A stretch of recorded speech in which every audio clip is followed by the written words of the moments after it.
Sam, I'm going to change up the question a little bit for you, sir. If you don't mind, give us a little, for those that maybe haven't been paying attention, recap of what's going on with Dani Olmo's registration, and is that a done deal now, or is there any lingering rulings to be made that Barcelona need to worry about? It's not a completely done deal at the moment. I don't know how much you've spoken about it. Obviously, Barca only had him registered until the end of the year because he was registered to cover Andreas Christensen's injury. La Liga said they didn't get the documents in on this deal, which they've now announced to sell VIP seats at the reformed Camp Nou in time to register him, to re-register him. Barca obviously appealed against that. The Consejo Superior de Deportes here in Spain, which is kind of like the sports ministry, I guess, have said that they have a case and they've sort of revoked the La Liga's decision and given Olmo and Pau Victor registrations while they study the case. So the next step is for them to study the case and give a final ruling, which some people say could take up to 3 months. So in 2 months, 3 months, whenever it is, we're going to have a ruling where they say, look, we agree with Barca. Barca were right, La Liga and the Federation were wrong. Dani Olmo should be registered. Or you could potentially have a situation where, what would it be, sort of March, April time, April, yeah, where they go, no, we do agree with La Liga and the Federation. He shouldn't have been registered, so he's unregistered now for the rest of the season. So it's not completely finished yet. La Liga and the Federation were studying sort of something in the short term to appeal the sports ministry's decision. I don't know if they've not officially announced that yet, so I don't know if they have done or not. So potentially we could have something before that ruling, but I don't think they will. And if they do, I don't think they'll be successful. So I think we're going to be waiting now for the sports ministry's final decision on this case. We've obviously got La Liga saying the documents weren't filed. There's a couple of different strands which Barca are arguing. There's the one strand where you've got La Liga saying the documents weren't sent on time. Joan Laporte obviously said they sent all the documentation on time, but then he kind of nuanced it in his press conference saying, but then La Liga asked for more stuff. They're obviously with the whole Libera deal, they were a little bit wary about where this money was coming from, whose the companies were, etc. So we don't quite know how that documentation flow went. You've obviously got two sides of the same story. Which we're getting briefed from, so we don't know for sure. And then the second thing is just Barca sort of appealing. And I do kind of agree with this thing, just the ludicrousness of them having to have it done by December the 31st, and then players that they had registered, which they didn't unregister themselves, were unregistered by the Federation, then not being allowed to be sort of re-registered again. And there's sort of elements of that as well, where there's a rule change and different things coming on and dates. So as always with Barca, there's so many sort of complications which you sort of read into, and you do see the grey areas yourself. So that's where we're at. Yeah, and even when you try and explain it simply, I think it's still difficult to understand. Yeah, there's a lot going on. It's kind of a bizarre situation, and kind of unique as well. And so, is there any chance? Like, let's play this out a little bit. Let's say we get 2-3 months down the road, and it's ruled against Barcelona, but Olmo has been playing in matches that whole time. Is there going to be anything weird? Like, are Barcelona going to have to forfeit points that Dani Olmo played in any match, anything like that? Or are they just going to go from the ruling on? They just go from the ruling on. There's a potentially a case where sort of clubs appeal who've lost points because of games or whatnot, but I don't think they would win. You often have cases where players are suspended and you appeal the suspension and the suspension gets changed to a different date, etc. I know it's not the same case because this is completely different, but there's not sort of precedent for it. And if the decision, if that's the rule, I don't see a situation where, in that scenario where the sports ministry do side with the league and the federation, and Olmo misses say the last 2 months of the season, I don't see a situation where they revoke results or sort of I don't see that happening. Like, you can see clubs could appeal, and we could see another lengthy legal process, but I don't think there's precedent for that. Yeah, it'll be interesting to see how that plays out. Particularly, being optimistic, if Barcelona do make a little La Liga comeback and maybe get the trophy, how much drama could be involved in that. But the realistic side of me says it maybe won't be as big of a deal if Barcelona remain where they're at, third place, second place, something like that. I don't know if it'll be worth some of these clubs' time going after it. What do you guys think? Pablo, Buga, you guys got thoughts on it? I've done my fair share of legal exploration sometimes. Paulo, nothing from you, sir?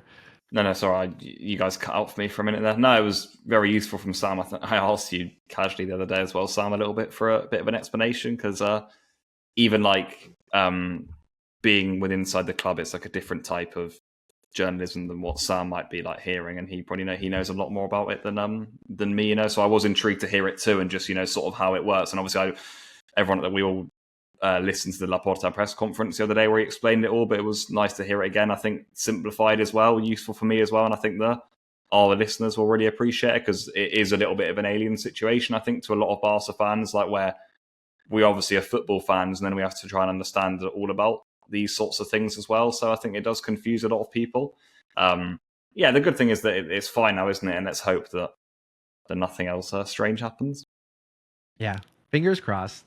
The other player that kind of brought in a little bit of drama, a little bit of a saga going on right now, Araujo, contract ends after next season, right? So negotiations are going on. But in the meantime, there were some rumors there that, and I think Juventus actually did put in a bid from what I was seeing. Sam, could you give us an update or your perspective on what's going on with Araujo? I mean, he's a club captain. He is barely even entering the prime of his career. Is there any truth to the rumors that he was actually considering a move out of the club? And if so, what do you think is maybe leading to that? Yeah, I guess the first thing to say, there was so much sort of sourced information from sort of respected, reliable A, transfer journalists, B, journalists sort of here covering Barca on a day-to-day basis, the local ones for the local radios and newspapers, that there certainly was a case there. From my point of view, all I ever got from the Araujo camp was they weren't close. This has been the case as well for sort of like the last sort of 18 months, I guess. Even pre-injury, there's been the situation with Araujo where he's always been the one player whose camp has not completely sort of closed the idea on definitely leaving the club if a certain offer comes in. If you think of other players, Frenkie de Jong is obviously the obvious one that comes to mind, but a lot of other players, they're sort of, Ferran Torres, they tell you, no, I'm staying at Barca, I want to stay at Barca, etc. Whereas Araujo is not that he's wanted to go, but he's always been, look, if I'm in a situation like, de Jong's in, like, I guess Ferran Torres has not quite been in that situation, but where the club are sort of actively looking to move me on, I'm not going to just hang around for the sake of it. I'm going to look for what's best for me. But his preference has always been, as far as people close to him have said to us, this was at the same time as when we were hearing about the Juventus thing, was his preference was always to stay at the club. There's obviously stories about him being disappointed about Inigo Martinez and Kubasa sort of establishing themselves as first choice while he's out of the team. I don't massively buy into that because what does he expect? He's injured for 6 months. Inigo Martinez is also of a certain age where even if he is playing every week, it's not sort of a long-term solution. I do think he's probably a little bit irked by the Jonathan Tah stuff because that's probably a little bit more sort of substantial than Inigo Martinez because that's like, look, this is Flick, someone who shares an agent with Flick, someone who plays in Germany where Flick's from, a German international. Perhaps you're a little bit more worried about that. But I think what it ultimately comes down to is the contract situation. I think that's a large part of it. Obviously, his contract's up in 2026. When he signed his new deal with Matteo Alemany, he did so on the understanding that at some point he was going to get a big deal because he actually renewed with the club on much lower terms than he could have got at the time because of the close financial situation. And I guess you'll probably say this is a mistake by him or by his camp with sort of a gentleman's agreement, with you will, from Matteo Alemany that the next time he renews, he will get the bumper contract, which his status in the squad at that time deserved. The defensive record was the main reason they won the league under Xavi. He was, absolutely superb. People were probably talking about him as top 5, top 3 centre back in the world, and that contract has never arrived. So there's some sort of disappointment, I guess, there, and I think that's ultimately what fuels this thing. How far he would have been prepared to go, and I mean, even from it could be that he signs a new contract this next week, as some people have said. There's still sort of some sort of to and fro to go on that, as I understand, or that was the case sort of a few days ago. But I think he stays. I think he signs a new contract eventually. But that's the nuts and bolts of it. Another sort of contract sort of not saga, but that's the main situation with Araujo always preferring to stay if he could. Yeah, absolutely. And to your point, I think I heard during one of the matches this week that he's not even in the top 10 of highest paid Barcelona players right now. So that's going to have to be remedied. I don't know exactly, but yeah, there are players that earn a lot more than him for doing. Well, I was going to say for doing a lot less. He's not done a lot, sort of 6 months, and I guess that's one of the sort of nagging things sort of in Barcelona's mind, because obviously he's just had a long-term injury, but he's always sort of picked up odd injuries here and there. I don't know if it's probably unfair to call him injury prone, but certainly if you're renewing, you're certainly thinking, can this guy stay fit? Yeah, I'm with you on that. Buga Pablo, and anything to add to that conversation, or shall we wrap things up with a little prediction for Benfica?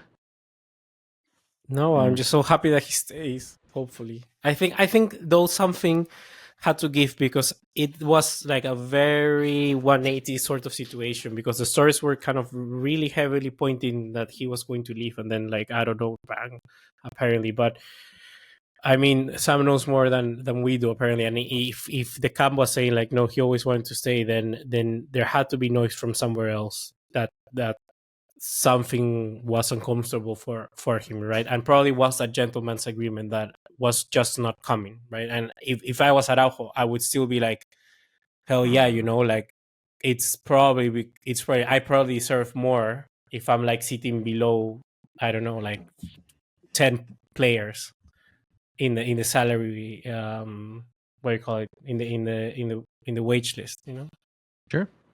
Gentleman's agreement, that's a risky thing to do in any job, eh, John? You should be telling us that now. Yeah, yes, very much so. Very much Hanging so. on to loose promises from words. Oof. Yep. Yeah, having been through my own personal transfer sagas, I on my third employer of this year. Yeah, I Too many I fully transfers. appreciate it. Too many transfers for me. All right, so yeah, Sam, thank you for the insight on both the Olmo and Araujo case. Let's wrap on this, folks.